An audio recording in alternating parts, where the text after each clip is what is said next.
President Trump teed off at Trump Turnberry, his luxury resort and golf course in Scotland. The president played alongside his son Eric and the U.S. ambassador to the UK and also his son today. During the trip, the president and his son plan to inaugurate a golf course in Aberdeenshire, which is expected to open next month.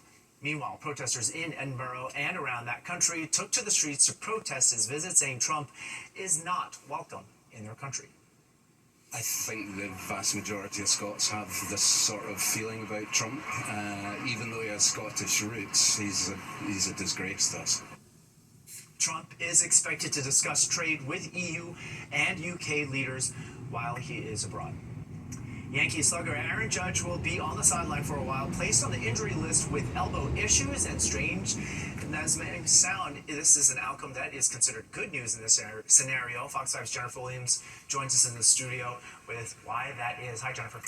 Arthur, no need to hit the panic button just yet, but there is cause for concern. Aaron Judge is dealing with a right elbow issue, which caused him to be out of the lineup for Saturday's Game 2 against the Phillies. Just the second time this season the Yankees captain has missed a game. The two-time MVP and current batting leader said he was really feeling it during Friday night's loss and couldn't throw well from the outfield. On Tuesday in Toronto, cameras caught Judge wincing after a throw to the infield.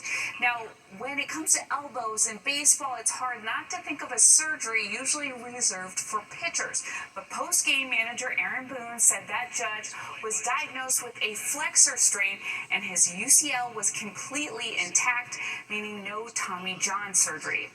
Here's Boone on when the club expects the slugger to return. I think overall we got some good news. It is going to require an IL stint with the thought that hopefully it's right at about that 10 days and those first few days coming off probably in the DH mode, and then he'll start throwing in around then and then hopefully get back to the outfield, shortly thereafter, as long as it takes to get built up, as long as the symptoms are what they need to be. So just to be clear, UCL completely intact? Yes.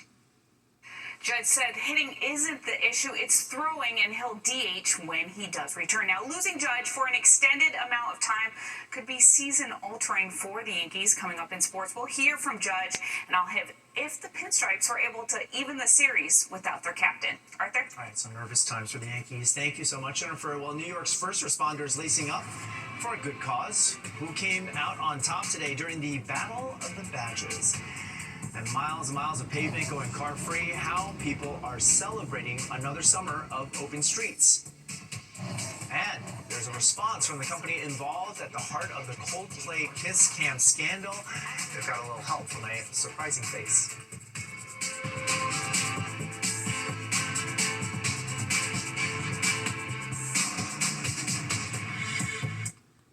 10 o'clock news. First responders rushing in to help, only this time by lacing up their skates for a charity ice hockey game on Long Island. Fox 5's Duarte Geraldino has more on this Battle of the Badges. It's a battle of everyday superheroes at the Clark Gillies Arena in Dix Hills, but they're not competing just for the top score. They're battling to raise money for children. We're very thankful for the first responders for doing this fundraiser for us. It will enable us to help more children than we currently are. We're in the middle of our back-to-school drive where we give out backpacks and school supplies and a new outfit of clothing to underprivileged children across Long Island. The money raised goes to the John Thiessen Children's Foundation. It's helped thousands of Long Island kids since 1992. Look at him go! This foundation started out with a small act of kindness. When John was a kid, he was in the hospital, and another young patient walked into his room and gave him a teddy bear. That small gift made him feel seen and gave him hope. Now, everyone who attends is encouraged to bring a teddy bear. And when he got out of the hospital, he made it his mission to help children from that point on. Police officers, firefighters, and EMTs suit up each year to carry that mission forward. For some, it's deeply personal. My sister has cystic fibrosis, and when she was little, she was in and out of the hospital a lot. The John Thiessen Foundation was there a lot throughout that whole process. And by taking the ice, they're hoping to inspire others to step up whether that means joining a team or joining the club of first responders. I hope they see this as an opportunity to get into the first responder business. Whether or not you want to be an officer, EMS, fire, whatever you want to do, we need more of everyone.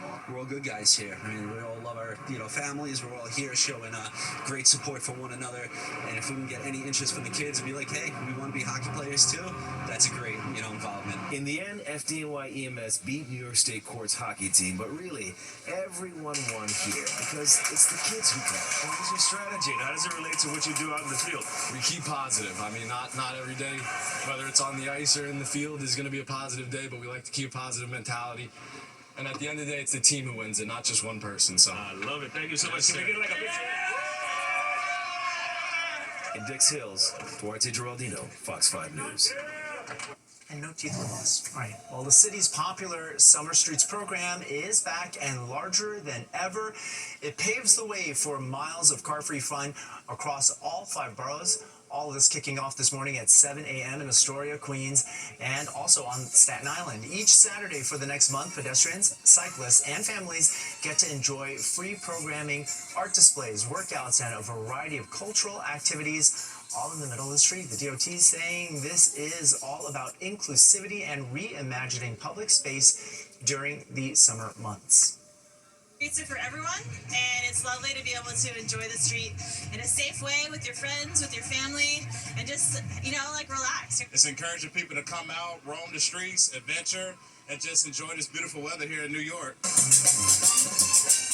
Summer Streets will be moving into Manhattan beginning next Saturday for 3 weeks before closing out Summer Streets in Brooklyn and the Bronx on the weekend before Labor Day.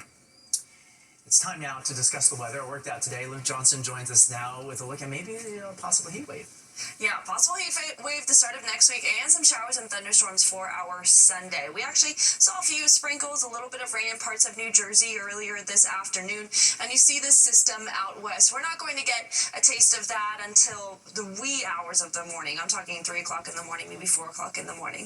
Currently, though, it's nice and cool outside. 75 degrees for New York City, 76 for LaGuardia, and 75 for Atlantic City. Mostly clear, but we are dealing with a little bit of haze and some smoke. The high today, 85 degrees for New York City, a little cooler for Boston, 77. We have 86 for Albany, 88 for Buffalo, and we see hot air to the south and to the west of us. 92 for DC, 95 for Richmond. We will get a taste of that for the start of next week when temperatures return to the 90s for us in the tri-state. Wind speeds right now have shifted a little bit. So now we're kind of getting a southeasterly wind. That's going to aid in making tomorrow a bit more humid. We had a nice break today for dew point temperatures. Tomorrow the humidity goes back up. But right now it's not too breezy, 5 to 10 miles per hour throughout the tri-state. So we have a warm front that's coming through. That's going to, again, help us with the heat wave. But that's also what's going to bring us a few showers. So I want to go through this future cast again. Increasing cloud cover for those overnight hours. Remember I said the wee hours of the morning? Sunday, 3 o'clock, you see some showers and even a line of thunderstorms a little bit to the north of the city, so maybe even Orange County, going some through Westchester. So don't be surprised if you wake up to some showers and maybe a stray thunderstorm. But it doesn't really come down into the city of Long Island until probably 4 or 5 o'clock in the morning. See, at 6 a.m. we're covered all through Connecticut. We have some for the northern half of New Jersey. A little bit of a break. It's not going to be all day rain, but it's also going to be all day that we have it on and off. So this is mid-afternoon. This is probably when the stronger part of the system is going to move through. So we could see some flash flooding, we could see some strong gusts of wind, and we even can see a little bit of hail. So stronger line of thunderstorms mid-afternoon. It starts to lighten up. We can't rule out a quick evening shower, but for the most part, we're in the clear by pretty late Sunday or even late dinner time Sunday. In terms of rainfall totals, we're looking at about 1/4 of an inch for the first half of the day, but a little bit more if you're down the shore in New Jersey.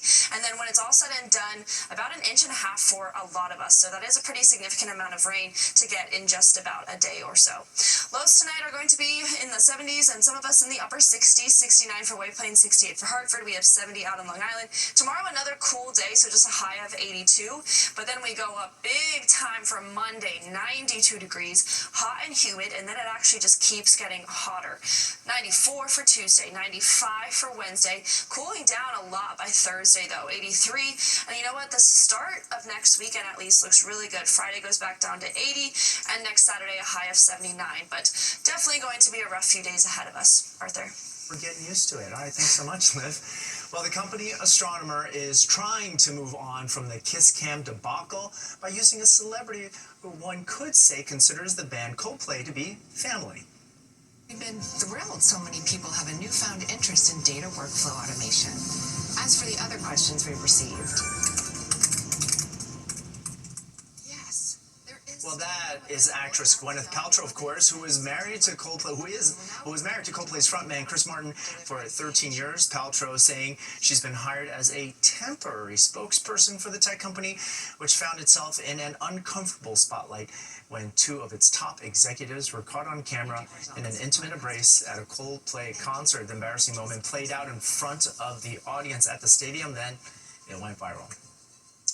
Flipping patties for a good cause. Meet the team helping active duty military and veterans one burger at a time.